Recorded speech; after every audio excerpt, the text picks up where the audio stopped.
तो हम बात करने वाले हैं वो पश्चिम बंगाल में कई नए कानून को लाने की जो तैयारी है, इसमें यूसीसी भी शामिल है। तो पश्चिम बंगाल में कानून का नया दौर आने वाला है क्या? पहले रिपोर्ट देखते हैं।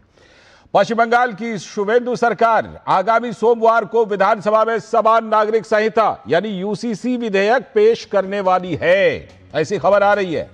दरअसल याद कीजिए, भाजपा ने अपने संकल्प पत्र में चुनाव के दौरान ही वादा किया था कि सत्ता में आने के 3 महीने के अंदर अंदर पश्चिम बंगाल में यूसीसी लागू कर दिया जाएगा। और अब सरकार उसी संकल्प को सिद्ध करने की दिशा में तेजी से अपना कदम बढ़ा रही है। ये तो बात हो गई यूसीसी की, और भी कई बड़े कानून। इसके साथ ही नई बीजेपी सरकार राज्य के 54 साल पुराने कानून में बदलाव भी करने जा रही है और इस मामले में एक ऐसा ब्रह्मास्त्र लाने जा रही है जो अपराधियों की रीढ़ तोड़ देगा। इस नए कानून को उत्तर प्रदेश के बुलडोजर मॉडल से भी कई गुना अधिक घातक और सख्त माना जा रहा है। तो इसको लेकर पूरे पश्चिम बंगाल के गुंडा और मवालियों में अभी से खौफ है। पश्चिम बंगाल राज्य सरकार 1972 में बने हुए कानून the West Bengal maintenance of public order act 1972 इसमें संशोधन करने जा रही है। साथ ही श्वेत पत्र की भी बात है। पश्चिम बंगाल की नई भाजपा सरकार पूर्ववर्ती तृणमूल कांग्रेस सरकार के कार्यकाल की कथित अनियमितताओं, अधूरी परियोजनाओं और वित्तीय कुप्रबंधन को उजागर करने के लिए अलग अलग विभागों के द्वारा श्वेत पत्र जारी करेगी। अब जहां तक यूसीसी की बात है, क्योंकि सबसे ज्यादा चर्चा इसी की है, तो बीजेपी शासित कई राज्यों में इस पर बड़ी तेजी से काम चल रहा है। गोवा में तो यह कानून एक तरह से पहले से ही लागू था ही। उत्तराखंड में यह कानून लागू हो चुका है बीजेपी शासित राज्यों में। गुजरात और असम में यह पारित हो चुका है और राष्ट्रपति से मंजूरी मिलने के बाद लागू भी हो जाएगा। इसके अलावा महाराष्ट्र विधानसभा में इस पर चर्चा चल रही है, इस समय भी इन दिनों चर्चा चल रही है। जबकि उत्तर प्रदेश, मध्य प्रदेश, छत्तीसगढ़, राजस्थान और ओडिशा जैसे राज्यों में भी इस पर काम चालू है। तो यूसीसी बीजेपी शासित राज्यों में एक के बाद एक लाई जा रही है। पश्चिम बंगाल के सीएम शुवेंदु अधिकारी ने दावा किया कि पश्चिम बंगाल में यूसीसी तो हर हाल में लागू होगा। देखिए, यूनिफॉर्म सिविल कोड बंगाल में होगा, एक प्रोसीड्योर होता है। हम लोग असेंबली में बताऊंगा। एक कमेटी बनता है एक सिटिंग जज के नेतृत्व में। गुजरात, उत्तराखंड, आसाम में जिस तरीके से हुआ प्रोसीड्योर मानते हुए होगा। बाकी असेंबली में मानने बताऊंगा मैं। लेकिन विपक्ष इसका विरोध कर रहा है। सीपीआईएम के नेता हन्नान मोल्ला का आरोप है कि ये यूसीसी दरअसल आरएसएस का एजेंडा है। तो common civil code is there one of the major target of RSS. Naturally they will do wherever they are in power. बताइए, संविधान में वर्णित है, यूसीसी कह रहे हैं आरएसएस का एजेंडा है। बहरहाल पश्चिम बंगाल में कई मुद्दों पर एक साथ इस समय उथल पुथल है। भाजपा के सांसद सौमित्र खान ने टीएमसी नेता अभिषेक बनर्जी के विदेश में इलाज के लिए जाने की याचिका के खारिज होने को लेकर कहा कि वो तोलाबाज है, कितनों को फंसा चुके हैं अभी तक। एक कोर्ट और आपका अभिषेक बनर्जी का बात है। मैं तो जानता हूं अभिषेक बनर्जी एक तोलाबाज है। अभिषेक बनर्जी एक तोलाबाज है और बहुत सारे आदमी को फंसाया भी है। जो संपत्ति किया है उसका पीछे भी देखना चाहिए। कोर्ट का जो डिसीजन है वो सबका डिसीजन है, हम लोग को मानना पड़ेगा। इन बातों को सुनकर आपको लग गया होगा कि पश्चिम बंगाल में कितना उथल पुथल है और कितनी तेजी से काम हो रहा है और किस तरह नए नए कानून यूसीसी समेत सभी कानूनों को लाने की तैयारी है। आज इसी पर बड़ी चर्चा, खास चर्चा हम करने वाले हैं और इसमें हमारा साथ देने के लिए जुड़ रहे हैं आशुतोष झा जी, भारतीय जनता पार्टी के प्रवक्ता, पश्चिम बंगाल भाजपा के प्रवक्ता हैं। बहुत बहुत स्वागत आशुतोष जी। राहुल लाल जी राजनीतिक विश्लेषक हैं और बड़ी मजबूती से विपक्ष के समर्थन में, कांग्रेस के समर्थन में बातें रखते हैं। राहुल जी स्वागत, बहुत बहुत स्वागत आपका।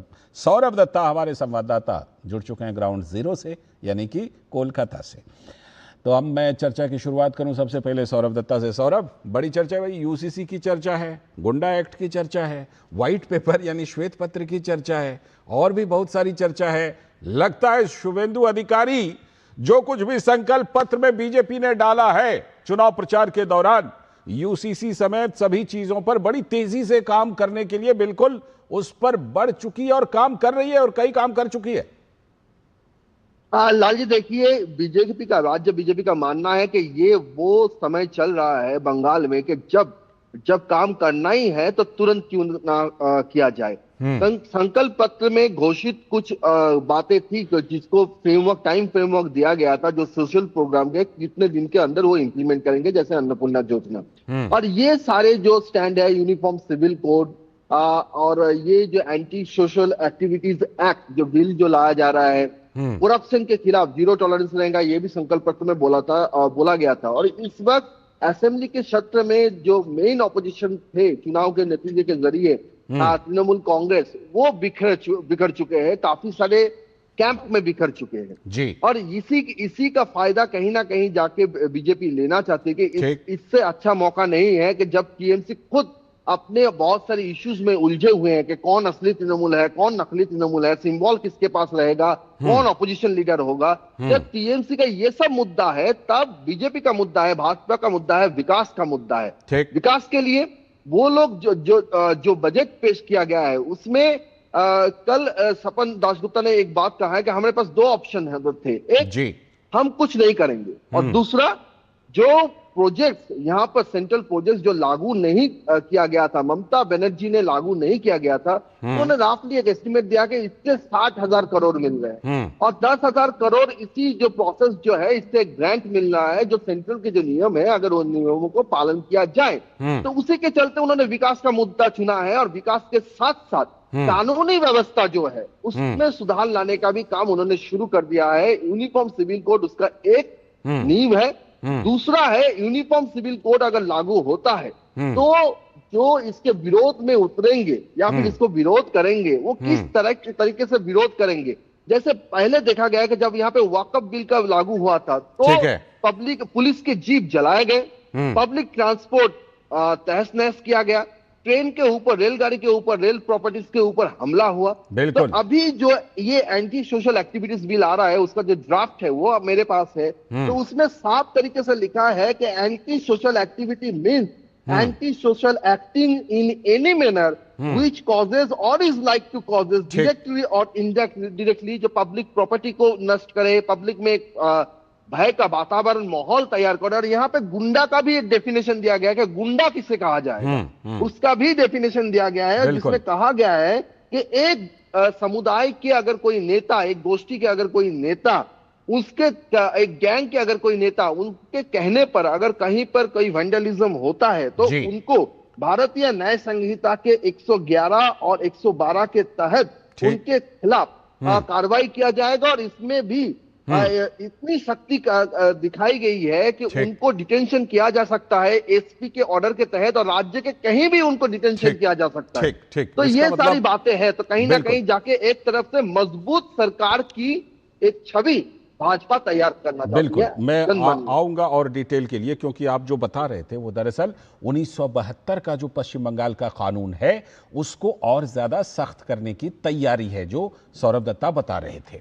और सौरभ दत्ता ने यह भी बात कही कि वक्फ बिल के दौरान बड़ा तोड़फोड़ किया था, सीएए के दौरान भी बड़ी तोड़फोड़ वहां पर हुई थी, लेकिन उस समय का दौर कुछ और था, अब का दौर कुछ और है। राहुल लाल जी, दौर बदल रहे हैं और दौर बदल रहे हैं तो कई राज्यों में बदलाव भी आ रहा है। राहुल लाल जी, कई राज्यों में यूसीसी बिल्कुल जो है फाइनल स्टेज में है, उत्तराखंड में लागू है, गुजरात असम में लागू, लगभग समझ लीजिए कि राष्ट्रपति की मंजूरी के बाद लागू ही है, और बाकी राज्यों में भी करीब करीब आधा दर्जन राज्यों में तैयारी चल रही है। राहुल जी, और विपक्ष का तर्क यह है कि यह आरएसएस का एजेंडा है। कहां से आरएसएस का एजेंडा है? ये तो संविधान में बाबा साहब आंबेडकर और पूरी संविधान सभा लिख करके गई है कि राज्यों को यूसीसी लागू करना है, जो 8 दशकों तक नहीं किया सभी सरकारों ने, और सिर्फ तुष्टीकरण के नाम पर और छद्म धर्मनिरपेक्षता के नाम पर। राहुल लाल जी, आज वो हो रहा है। लालचंद जी, देखिए, मैं समान नागरिक संहिता यूसीसी पे तो आऊंगा, लेकिन पहले जो वहां के वित्त मंत्री ने कहा है कि श्वेत पत्र आर्थिक कुप्रबंधन और घोटालों को लेकर विभिन्न मंत्रालयों का श्वेत पत्र जारी किया जाएगा, पहले थोड़ा स्वागत करने वाले चीज का थोड़ा स्वागत कर लेता हूं लालचंद जी, क्योंकि देखिए भारतीय जनता पार्टी, उनके तमाम वरिष्ठ नेता लंबे समय से आरोप लगाते रहते थे कि भाई टीएमसी का सिंडिकेट था, कट मनी राज चल रहा था, सिंडिकेट राज चल रहा था। मेरी मांग यह है वहां के माननीय वित्त मंत्री से और वहां के सरकार से कि देखिए वहां के परिवहन मंत्रालय की बड़ी विस्तृत तौर पर जांच कराई जाए, वहां के पर्यावरण मंत्रालय की बड़ी विस्तृत तौर पर जांच कराई जाए, हुगली पुल निगम जो है उसके भ्रष्टाचारों की जांच कराई जाए। सभी विभागों के श्वेत पत्र की बात कही है और उसमें जिन जिन विभागों का आप नाम ले रहे हैं वो निश्चित तौर पर शामिल है। लालचंद जी मैं बता रहा हूं ना, देखिए 2020 में तूफान आया था, अम्फान तूफान आया था, उसके राहत सामग्री में बड़े लूटपाट के आरोप लगे थे और ये सब आरोप भारतीय जनता पार्टी ने लगाए थे तब के टीएमसी के ऊपर। और इन तमाम मंत्रालयों को उसमें कौन संभाल रहे थे? माननीय मुख्यमंत्री जो अभी है शुभेंदु अधिकारी, वही इन सब मंत्रालयों को संभाल रहे थे जी। मैं नारदा शारदा चिट फंड और वो नारदा जो स्टिंग ऑपरेशन है, मैं तो उसकी बात भी नहीं कर रहा, मैं तो बात कर रहा हूं कि ये इन मामलों के ऊपर क्या मुख्यमंत्री के ऊपर जो तमाम आरोप खुद उस समय बीजेपी के वरिष्ठ नेताओं ने लगाए थे। जवाब तो आशुतोष जी देंगे, लेकिन मैं इतना कह सकता हूं कि उन्होंने सभी विभागों में श्वेत पत्र लाने की बात कही है तो वो विभाग शामिल है ना। यूसीसी पर बाद में आऊंगा क्योंकि आपने यूसीसी पर बाद में बात बोलने की बात कही है। पहले आशुतोष जी का इसी पर मैंने स्वागत किया है इसका। आप स्वागत कर रहे हैं। आशुतोष जी कह रहे हैं सारे विभाग, जिन विभागों का इन्होंने नाम लिया उसका भी व्हाइट पेपर आएगा, श्वेत पत्र।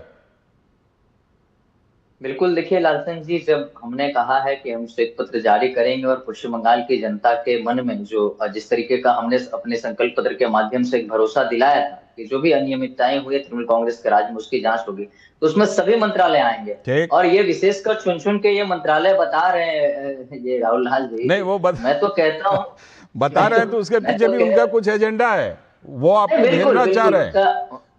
उनका एजेंडा मैं समझ रहा हूँ, मैं तो स्वागत कर रहा हूँ। मैं तो ये कह रहा हूँ कि ये भारतीय जनता पार्टी में ही संभव है कि शुभेंदु अधिकारी जी के मुख्यमंत्री बनने के बाद भी जो आरोप उनके ऊपर लगे थे और सीबीआई जिसकी जांच कर रही है, उसने क्लीन चिट नहीं दी है। और मैं आपको भाजपा प्रवक्ता के रूप में ये आपको आश्वासन भी दिला देता हूँ, यदि क्लीन चिट उनको मिलेगी तो अदालत से मिलेगी, इसमें सरकारी कोई पदक्षेप नहीं लिया जाएगा। हम तो कह रहे हैं कि जीरो टॉलरेंस हमारा करप्शन के प्रति तो कोई भी वो रहे। और उनके इतिहास की आप बात कर रहे हैं तो उस समय में मुख्यमंत्री ममता बनर्जी थी, जब फाइनली कोई फाइल पास हो रही होगी मुख्यमंत्री के द्वारा तो फिर उसका स्वागत करेंगे। तो उस समय में फिर बोलने लगेंगे नहीं शुभेंदु अधिकारी जो मंत्रालय के एमआईसी थे उन्हीं के ऊपर सारे आरोप मर दिए गए। इसीलिए आपका अच्छा स्वागत है। ये उम्मीद भी आप भाजपा से ही कर पा रहे हैं, तृणमूल कांग्रेस के राज में तो आप नहीं कर पा रहे थे कि श्वेत पत्र आएगा भी। आप भाजपा से उम्मीद कर रहे और स्वागत कर रहे, तो हम भी आपको आश्वासन दे रहे कि हर एक मंत्रालय के और हर एक विभाग की जांच होगी। ठीक, राहुल जी कुछ काउंटर करना चाह रहे हैं?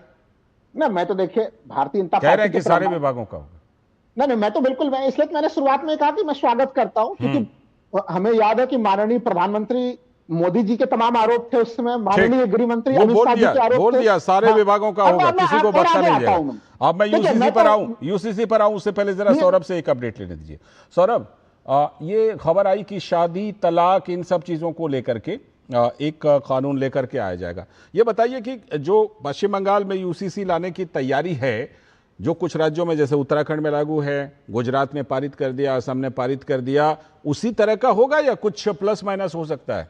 सौरभ, देखिए ये जो कानून बिल जो लाया जा रहा है और सोमवार को जो पेश होगा उसके ऊपर 1 घंटा डिस्कशन होगा, लेकिन उसका बिल का ड्राफ्ट अभी तक डिस्ट्रीब्यूट नहीं हुआ है। तो जैसे मैं जैसे एंटी सोशल एक्ट तो मेरे पास वो ड्राफ्ट है जो दिया गया था, आपके पास उपलब्ध है। मैं बोल रहा था। लेकिन यूनिफॉर्म सिविल कोड को बंगाल में किस तरह से लागू किया जा रहा है, क्या वो असम, उत्तराखंड, गोवा जैसे राज्य में जैसे है उसी का एक रेप्लिका है, या फिर बंगाल की संस्कृति को ढांचे में रखकर, ध्यान में रखकर, बंगाल की जो कम्युनिटी है उसको ध्यान में रखकर कुछ अलग सारे नियम बनाए जा रहे हैं, कुछ मॉडिफिकेशंस हो रहे हैं। वो डिटेल्स जानने के लिए अभी भी थोड़ा इंतजार करना पड़ेगा, क्योंकि उसका ड्राफ्ट अभी तक डिस्ट्रीब्यूट नहीं हुआ है। और ये एक बात जोड़ लूं, कल सपन दासगुप्ता ने, अर्थमंत्री वित्त मंत्री सपन दासगुप्ता ने जो कल स्टेटमेंट दिया, उन्होंने 2 बातें कही है एक श्वेत पत्र को लेके। एक तो श्वेत पत्र प्रकाश किया जाएगा और दूसरी बात है कि कंट्रोलर ऑडिटर जनरल के रिपोर्ट, सीएजी रिपोर्ट, जितने सीएजी रिपोर्ट दबा के रखे गए थे वो सब अब उजागर होंगे, है ना। अब ये सवाल ये भी उठा था कि उन समय पर जो विरोधी थे, जो तृणमूल के हैं, वो भी कह रहे थे कि जो हमेशा वॉशिंग मशीन की बात करते हैं, हाँ। तो वो कहते हैं उस वक्त मंत्री कौन थे, लेकिन तब ये टिप्पणी भी किया गया था मंत्री कौन थे, हर एक डिसीजन कैबिनेट के जरिए आता था, तो कैबिनेट का हेड कौन, हेड मास्टर नहीं कौन थी। ठीक है, ये बात सामने आ रहा है, क्योंकि टीएमसी के जो भी लोग भ्रष्टाचार में लिप्त हुए हैं, जिनका भी बयान आया है, सबका सीधा निशाना यहाँ तक ही है कि हर एक डिसीजन या तो ममता बनर्जी या फिर अभिषेक बनर्जी के जरिए आता था। और इसका एक बड़ा निदर्शन ये है कि पत्थर खदान, बीरभूम के जो पत्थर खदान थे, एक महीने में जहां 7 करोड़ रुपया रेवेन्यू अर्न किया गया, उछाल वो कम से कम 10-12 गुना गया है ना। 80 करोड़ से ज्यादा, 80 करोड़ से ज्यादा एक महीने में हुआ, एक साल में टीएमसी और एक महीने में। राहुल लाल जी, यूसीसी की बात हम कर रहे थे, आप बोल रहे थे कि यूसीसी पर अब बोलूंगा। बताइए, यूसीसी तो एकदम संविधान सम्मत चीज है भाई, फिर भी विपक्ष कह रहा है आरएसएस का एजेंडा। पहले 80 साल तक तो उस पर बात तक नहीं की। मुझे तो लगता है बात उस पर बात करना क्या, हमेशा उसके खिलाफ बात करने वाले लोग मिल जाते हैं, जबकि बात वो संविधान सम्मत चीज। बताइए। आप बिल्कुल सही कह रहे हैं कि यूसीसी भारतीय संविधान का हिस्सा रहा है, संविधान सम्मत चीज है, ठीक। लेकिन क्या भारतीय जनता पार्टी उसको संवैधानिक तौर पर, देखिए नाम क्या है, यूसीसी, समान नागरिक संहिता, यूनिफॉर्म सिविल कोड। हाँ। तो जो पार्टी ये कहती है कि एक देश एक विधान, वो देखिए क्या नाटक चल रहा है यहाँ पे। पहले हम उत्तराखंड में करेंगे, आप केंद्र में है सत्ता में, आप 12 साल केंद्र में सत्ता में रहे आप लाइए, अगर आपको इतना ही यूसीसी से प्यार है। राहुल जी, आप क्या चाह रहे हैं कि ये राज्यवार ना ला करके सीधे केंद्र में लेकर के आए? विपक्ष करेगा समर्थन? जिन पार्टियों का आप वैचारिक तौर पर समर्थन करते हैं राहुल जी, वो पार्टियां इस कानून का समर्थन करेंगे यूसीसी का? वो तो दिन रात उसके खिलाफ बोलती हैं।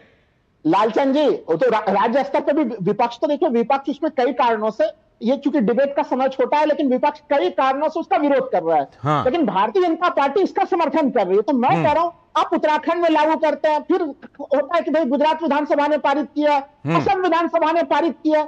ये जो राज्यवार की कहानी चल रही है, और आप जो स्टोरी हेडलाइन मैनेजमेंट करके जो जनता को बार बार दिखा रहे हैं कि यूसीसी से आप ही प्यार कर रहे हैं, और 12 आपको कहीं ये चिंता तो नहीं है राहुल जी, कहीं ये तो चिंता नहीं है कि यूसीसी लागू करने का फायदा भाजपा किस्तों में ले रही है? बिल्कुल, कभी इस राज्य में लागू किया, वो खबर आई, वो हेडलाइन बनी, उसका फायदा मिला, फिर दूसरे राज्य में ऐसा ही, फिर तीसरा राज्य, ये चिंता है क्या? नहीं, ये चिंता बिल्कुल नहीं कि भारतीय जनता पार्टी किस्तों में लाभ ले रही है। उनको जितना लाभ लेना है ले ले। इस देश की जनता बहुत जागरूक है, जनता समझ रही है कि भारतीय जनता पार्टी यूसीसी के नाम पे गंभीर नहीं है। आशुतोष जी का जवाब, नाटक ज्यादा कर रही है। आशुतोष जी, राज्यवार क्यों, एक ही बार केंद्र में क्यों नहीं यूसीसी कानून? ये सवाल राहुल लाल जी का है। आशुतोष जी बताइए। देखिए, राहुल लाल जी ने जनता के समझदारी पर अपना भरोसा जताते हुए कहा कि जनता समझदार है। हाँ। तो जनता समझदार है, इसलिए तो जब हमने पश्चिम बंगाल में संकल्प पत्र में कहा कि हम सरकार में आएंगे तो यूसीसी लाएंगे, तो उन्होंने अभूतपूर्व जनादेश दे दिया, 200 पार का आंकड़ा हमको छूने दिया। इसका मतलब जनता तो चाह रही है कि राज्यवार ही आए। कम से कम बाबा साहेब अम्बेडकर का जो स्वप्न था, उन्होंने जो चीजें संविधान में सम्मिलित की थी, उस पर कोई पार्टी यदि काम कर रही है तो भारतीय जनता पार्टी कर रही है। जो विपक्ष है तथाकथित, इसको आरएसएस का एजेंडा बता रहा है। और ये तो स्वागत योग्य है कि संविधान को आरएसएस मान रही है। इसका सर्टिफिकेट आज स्वयं सीपीएम के एक नेता ने दिया कि आरएसएस ही संविधान को मान रही है। ये स्वागत योग्य कदम है। दूसरी चीज, ये जो अन्य चीजें आ रही है, देखिए यूनिफॉर्म सिविल कोड आएगा तो जो तथाकथित एक समुदाय है पश्चिम बंगाल का, उनको एक आदत सी रही है। आदत सुधरने में समय लगता है कि जब सीएबी पर बात हुई थी, सीए पर, तो भी यहाँ पर बस जलाए गए थे, ट्रेन जलाई गई थी। जब वक्फ एक्ट पर बात हुई तो भी यहाँ पर बस जलाई गई, ट्रेन जलाई गई। अब चूंकि इस पर बात होगी, फिर वो अपना पुराना आदत लाएंगे, तो उसके लिए शुभेंदु अधिकारी जी एक रोड मैप बना रहे हैं कि पहले अन्य बिलें आएंगी, पहले उसके खिलाफ जिस तरीके से संपत्ति कुर्की से लेकर आशुतोष जी क्या हम ये सही समझ रहे हैं कि यूसीसी लाने के समय में, जो सौरभ भी कह रहे थे कि यूसीसी लाने के समय में सीएए की तरह, वक्फ कानून की तरह तोड़ फोड़ गुंडागर्दी ना हो, उसकी पहले से तैयारी होगी कि पहले 1972 के कानून में संशोधन करके शिकंजा कस लो, उसके बाद यूसीसी कानून को लाओ, ये तैयारी है क्या? बिल्कुल। देखिए, जब शुभेंदु अधिकारी जी ने शपथ ग्रहण किया था, उसके साथ हफ्ते भर के अंदर पार्ट सर्कस में एक बार उपद्रव करने की कोशिश कुछ लोगों ने किया था। उस समय शुभेंदु दा ने कहा था कि उनसे बुरा मुख्यमंत्री कोई पश्चिम बंगाल में नहीं होगा यदि ऐसी घटनाएं दोहराई गई तो। लेकिन उसके बाद भी हमारे पास एक स्ट्रॉन्ग लीगल नेटवर्क, लीगल तो जो ऑप्शन है वो खुले रहने ही चाहिए। और पश्चिम बंगाल में तो अवश्य ही चाहिए, क्योंकि कुछ लोगों को 15 वर्षों में एक अजीब सा फ्री हिट खेलने का आदत हो गया। तो उनको जो कुछ नियम कानून समझाने के लिए हमें आवश्यकता, और और संवैधानिक तरीके से हम कर रहे हैं। ठीक यदि हम है, ऐसे कुछ चौतरफा तैयारी है लगता है। जी हाँ, चौतरफा बिल्कुल तैयारी पूरी है। तैयारी है। हाँ। पश्चिम बंगाल को साफ करना है, जो गुंडा राज है उससे पश्चिम बंगाल की कानून व्यवस्था को राहुल जी सुधारना कुछ कहना है। चाहो? और जो पुलिस प्रशासन का राजनीतिकरण जी, नहीं बल्कि आपराधिकरण हो गया पश्चिम था, बंगाल उसको के लॉ सुधारना एंड ऑर्डर को देखिए, मैं तो मानता हूं कि पश्चिम बंगाल इसमें लॉ एंड ऑर्डर के बड़े खराब सिचुएशन से गुजर रही है, उसको दूर करने के लिए कुछ मजबूत कानून की जरूरत पड़ रही है, तो ठीक। लाना चाहिए। चूंकि देखिए हम लोगों ने बुलडोजर न्याय शब्द सुना था, इनकाउंटर न्याय शब्द भी सुन लिया हम लोगों ने, अब नया शब्द सुन रहे हैं कि अंडा फेंक फेंक के मारिए और न्याय प्रदान कीजिए। हाँ। ये तो सोचिए कि अराजकता की कैसी सिचुएशन बनी हुई है, और नाम लगा दीजिए जनता के ऊपर। आप अराजक समूहों को संभाल नहीं पा रहे हैं। आप सोच के देखिए कि अभी एक टीएमसी के वरिष्ठ नेता ममता बनर्जी से कुणाल घोष मिलकर बाहर आ रहे थे, जो जेट सिक्योरिटी का सबसे सुरक्षित क्षेत्र है कोलकाता का, लेकिन एक बात वहां पे मीडिया के कैमरों के एक सामने बात कहूं राहुल जी, बुलडोजर का इस्तेमाल, अंडे का इस्तेमाल, बल्कि पहले तो ना जाने किन किन हथियार का इस्तेमाल इस देश में हमने क्या क्या नहीं देखा, क्या क्या नहीं देखा। और सिर्फ पश्चिम बंगाल की ही बात कीजिए, पश्चिम बंगाल ने क्या क्या नहीं देखा। पश्चिम बंगाल ने हत्या देखे, लूट देखे, बलात्कार देखे। पश्चिम बंगाल ने घर जलाने, बस्तियां जलाने तक को देखा। पश्चिम बंगाल ने गांवों में नरमुंड मिलने को देखा। वो वहां की राजनीतिक संस्कृति रही है। ऐसे में अगर 1972 के कानून को कड़ा करके सरकार स्थिति को सुधारना चाहती है तो समर्थन होना चाहिए। राहुल जी, मैं तो कह ही रहा हूं कि इस समय आप सोच के देखिए ना कि अभी हम लोगों ने एक वीडियो देखा कि उसमें वहां पे पूर्व नगर पालिका अध्यक्ष को लोग जो कि जूते की माला पहना रहे हैं, कान पकड़ के उठक बैठक करा रहे हैं। मैं कह रहा हूं कि चलिए अगर टीएमसी के नेता भ्रष्टाचार के मामले में संलिप्त हैं, अरे कानूनी कार्रवाई कीजिएगा कि ठीक है, मैं इस पर आशुतोष जी का जवाब लेता हूं। आशुतोष जी, ये तो वास्तव में ये तो बिल्कुल जो पब्लिक का काम क्या था, लोगों का काम था वोट देना। उन्होंने वोट दिए, सरकार बदल दी।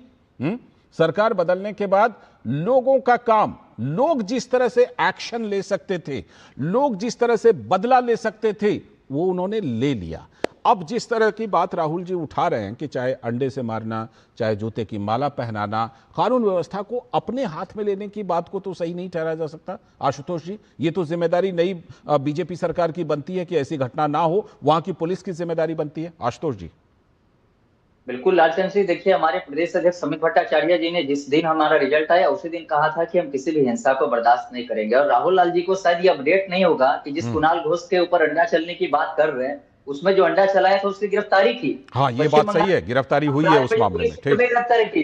लेकिन मैं पूछ रहा हूँ कि जब जेपी नड्डा, अरे आपको आज जेल सिक्योरिटी याद है, सुन लीजिए, अरे भाई सुन लीजिए ना, जेपी नड्डा उस समय में मिनिस्टर थे, कैबिनेट मिनिस्टर। आज आपको जेड+ सिक्योरिटी याद आ रही है, वो भी जेड+ हमले हुए थे। सच बात, उनके ऊपर किस तरह के हमले हुए थे, मुख्यमंत्री का बयान भूल गए। साथ में ईडी अधिकारियों पर, सीबीआई अधिकारियों पर कैसे कैसे हमले हुए, ये बात सच है। और मुख्यमंत्री का बयान क्या आया था, नड्डा गड्ढा चड्डा, यानी एक कैबिनेट मिनिस्टर, यूनियन मिनिस्टर के ऊपर तलवार से, लाठी डंडे से हमला हुई थी, और पश्चिम बंगाल के मुख्यमंत्री का ये बयान था राहुल जी। इसलिए अभी जो अंडे बरस रहे हैं ना, बहुत कम बरस रहे हैं। अरे बदलाव के लिए आपको जनता ने वोट दिया, आपको बदलाव लाने के लिए दिया, तले हुए अंडे फेंकने के लिए कि आप तमाम जनता के नाम पर भारतीय जनता पार्टी के कार्यकर्ताओं को भेज दीजिए।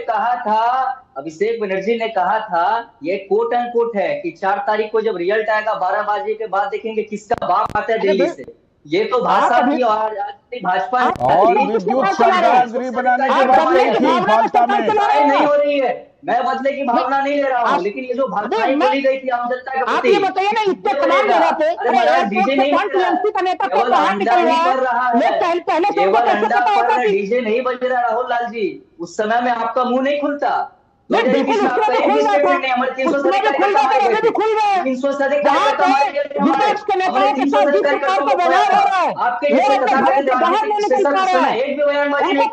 और आज केवल अंडा पड़ रहा है तो आपको दुख हो रहा है। नहीं, यहाँ पर एक बात आशुतोष जी, कम से कम ये देखिए, अंडा अगर पब्लिक मारती है, कई बार रोष प्रकट करने के लिए पब्लिक ऐसा करती है, मान लेते हैं, ठीक है, लेकिन फिर भी हमें ये बात माननी चाहिए कि पब्लिक का जो काम था वो उन्होंने कर दिया है ना।